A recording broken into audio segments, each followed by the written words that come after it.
When your children are little, when they're 5, 6, 7, 2, 3, 4, you know what the most important thing is? I have 5 of those, I could tell you. The most important thing to them is your approval. They want to make you proud, man.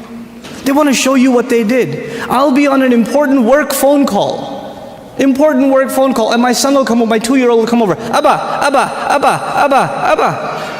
I'm like, okay, hold on. What is it? Nothing. I'll go back on the phone, and he'll start calling me again. I'll be like, okay. What is it? I want to show you something. What do you want to show me? That is it. But you know what I'm supposed to do? Oh my God, that's awesome. Do it again. I'll call you back. You're supposed to appreciate what your children do. They live for that. They desire that more than anything else. I have 3 girls, and you know the difference between girls and boys. Boys can't sit still, and girls can't stop this, right? So I pick my girls up from school. One's in 1st grade, the other's in 3rd grade. I pick them up from school. It's a 25-minute ride back home, and what are they doing the whole way? You know what happened today in class? We colored a dinosaur, and we did this and that, and I was coloring it purple, but I decided to put in some green, and they're going on and on and on and on and on, and they cannot help themselves, and they cannot stop, and I have to pay attention and listen. I have to listen and say, oh, what about blue? No, I did only a little bit blue, right? I have to pay attention. And you know why I'm saying all of this? Just one more story on the side, just to wake you up a little. I share this story all the time. My oldest daughter, my eldest, Hosna, when she was younger, she was really into finger painting. So she'd dip her hands in paint and just making a big old mess, right? And she brings this big cardboard to me, and it's a big blob of blue. I don't see anything, right? And she says, Abba, look what I made. And I'm sitting there going, that's awesome, a mountain. And she says, no, it's Mama. And I was like, oh, don't tell Mama. But the point I'm trying to make is they live for your approval. Live for it. But those of you that have children that are teenagers, do they get in the car when you pick them up from school and they can't stop telling you about what happened? Does that happen? Like, you know what happened in school today? My teacher said this and that and the other, and I got an A on my paper. Nope. They're quiet. And you're trying to tell them, how was your day? It was okay. So what'd you do? Something. Where are you going today? Somewhere. They don't talk. Getting them to talk is like an interrogation at a police station. And they're not saying anything to you. And while trying to ask them questions, they're texting their friend, my dad is asking too many questions today. You know? I don't know what's up. Did you tell him something? What I'm trying to get at is very simple. At a younger age, your children crave your attention. And when they get older, you will crave their attention. But if you don't give them attention when they're tiny, when they come to you with their toys and you say, go in your room, I'm watching the news. The game is on, could you take him please? Come on, I had a long day at work. I don't want to deal with this right now.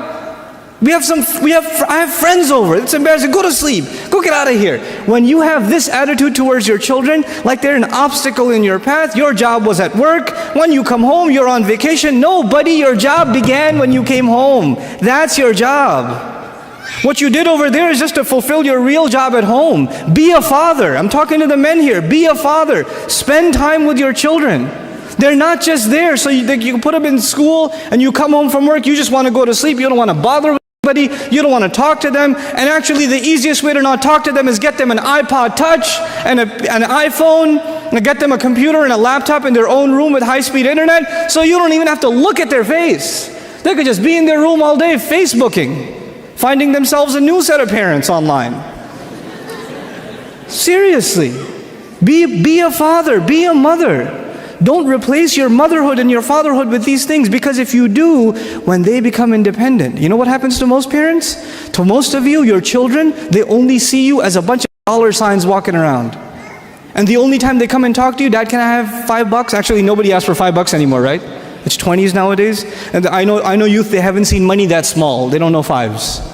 Can I have $20? Can I go to the mall? Can you drop me off? Can I go over to my friend's house? Can I do this? Can I do that? Can I do the other? When they want something, they come to you. Otherwise, You don't see them. And when they get to a certain age where they are old enough to make their own little bit of money, guess what? You're not going to see them at all. Because your cash register is no longer relevant. That's no longer relevant. If this is the relationship you are setting yourself up for, you're headed for destruction. We got to change this now. And the way to change it, and it's going to be hard for a lot of you to implement this, but we have to be friends with our children. We have to be their best friends. They should enjoy hanging out with us the most, the parents. The parents should not be a nuisance. The parents should be a joy to children. They should be a joy to them. And being good parents doesn't mean you get them toys and you get them nice things and you get them nice clothes. That's all there and that's fine and dandy. But the most important thing you give them right now is your time, especially in this society where so many things are pulling away at their time. And the thing you are not able to give them, you can give them their own room, you can give them money, you can give them allowance, you can give them clothes, but you don't give them time. And when you don't give them time, they separate themselves mentally from you. They cut themselves off. They learn to become independent at an early age. And independent in this society really means alienated. It doesn't just mean independent. This is a serious matter on how to raise our children. We have to openly communicate with them. And that's the other thing. And part of this communication, only one more thing about parenting before I go to marriage. Just one more basic thing about parenting in this society. You know, there are certain things in Islam that are absolutely unacceptable. They're taboo, they're forbidden, they're haram, they're evil. But our children see them every day. They see this stuff every day. You can't even avoid it. They're looking out their window and they see a billboard. You know? They're just watching cartoons and an ad comes on. They see this stuff and you put them in, most of you put them in school. And I don't even say Islamic schools are safe because most kids in Islamic school are watching the same shows that the kids in public school are watching. And they're talking about it at the school too. Let's face reality for a moment. They are exposed to a lot of stuff.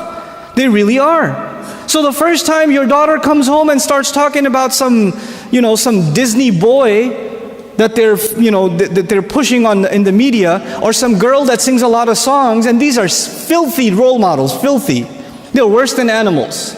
I'd rather my children watch like puppet animals than watch these people, because they behave worse than animals, wallahi. The Hannah Montanas of the world are the filth of the planet. They really are.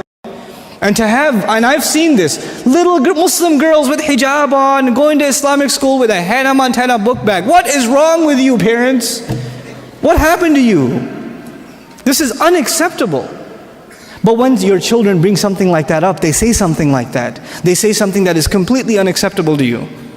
What happens to most parents? This is wrong. You don't talk about these things. Astaghfirullah. Say astaghfirullah. It's like, wow. Fine, I guess you don't want to talk about it. I'll just talk to my friends about it then.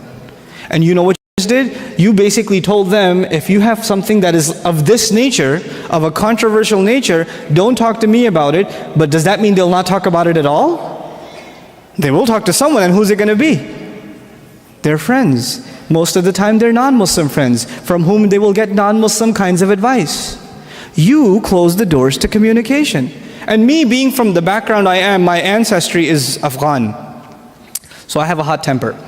So my daughter came home one day, preschool. My daughter was in preschool, but we're very possessive of our daughters, you know. So she comes home and she says, you know, Ahmed was so funny in class today. I was like, who's Ahmed? And my wife says to me, calm down, let me talk to her. You go away, you can't handle this. And she talks to him, it was nothing, he just fell off the chair, she was saying it was funny. It's very innocent. But if she hears, my dad really gets upset when he hears the name Ahmed or, Sharif or whatever, so I better not bring it up. I better not tell my parents what happened at school, then I've shut the doors of communication. I've made that mistake. And a lot of parents made that mistake and they're paying the price now. And they're listening to this and they're shedding tears because they're remembering the mistakes they made. They really are. Husband and wife are arguing every day. Sarcasm inside the house. Nasty commentary towards each other. You're really not that pretty. Or you don't know Yusuf alayhi salam yourself. You don't see me cutting my hands. Unnecessary sarcasm. Unnecessary hurtful commentary towards each other. Hurtful words to it. And a lot of times you know exactly what's going to annoy your wife. And you do it anyway. And a lot of times the women, they know exactly what's going to get under his skin. And they'll say it anyway. just to see what happens, right? And who's watching all of this while you're doing this to each other? These word games you're playing with each other and this battle inside the house. Who's watching? Who's the real victim? The children. The children are learning this behavior. You know, the Muslim man, a lot of you who work in the public sphere, in corporate or whatever else, you'll go to work, your secretary, highly inappropriately dressed, is smiling at you. How's it going, Muhammad? How's your day? And like, it was pretty good, yeah, I had, and you're having like 5-minute conversations with the secretary. You come home, the wife says, how was your, I don't want to talk about it, I had a long day at work. This is what we're doing inside our homes, ruining our own relationships with our spouses. When was the last time, ask the brothers. I'm not in a position to speak on behalf of the sisters because I'm not one. They should be getting advice from sisters. But I'll get on your case for a minute, on my own. When was the last time you got her a gift, man? When was the last, you took her out to the bazaar over there and she picked something, like, no, put that back, put that back. When was the last time you got her something? Without her asking. When was the last time you hung out with her? Just took her out for some ice cream for no reason. They don't ask for much. They also just ask for your time. They only ask for your time. Wallahi, there are sisters who complain to me, and I couldn't believe my ears. They complain to me that they haven't seen their husbands forever because when they come home, they sit on the computer and just YouTube away the whole night. And they haven't seen, they're crying. It's like we're not even married anymore. Get off the computer, man. You have a wife, you have children to deal with. That's your priority. What are you sitting there listening to? What Islam is that? I was late. Your spouse is a gift of Allah to you. And to be ungrateful to a gift is to be ungrateful to Allah Azza wa Jal. Your parents are a gift of Allah to you. So if you don't have a good relationship with them, who are you actually being ungrateful to? Think about that. Think about that, subhanallah. I urge you seriously, start having dinner with the family. Don't eat by yourself. Don't eat at a separate time. Make a time. Make at least one. I'm not demanding too much from you at all. Seriously, make small commitments. Set a time in the day where the whole family gets together and prays together. And it's a set time. Just like there's a set time for the TV show, and there's a set time for homework, and there's a set time for you get back to work, there's a set time we pray Maghrib together. There's a set time we pray Isha. Well, just one prayer at least. You get together with the family and you pray together. You pray together. That in and of itself is huge.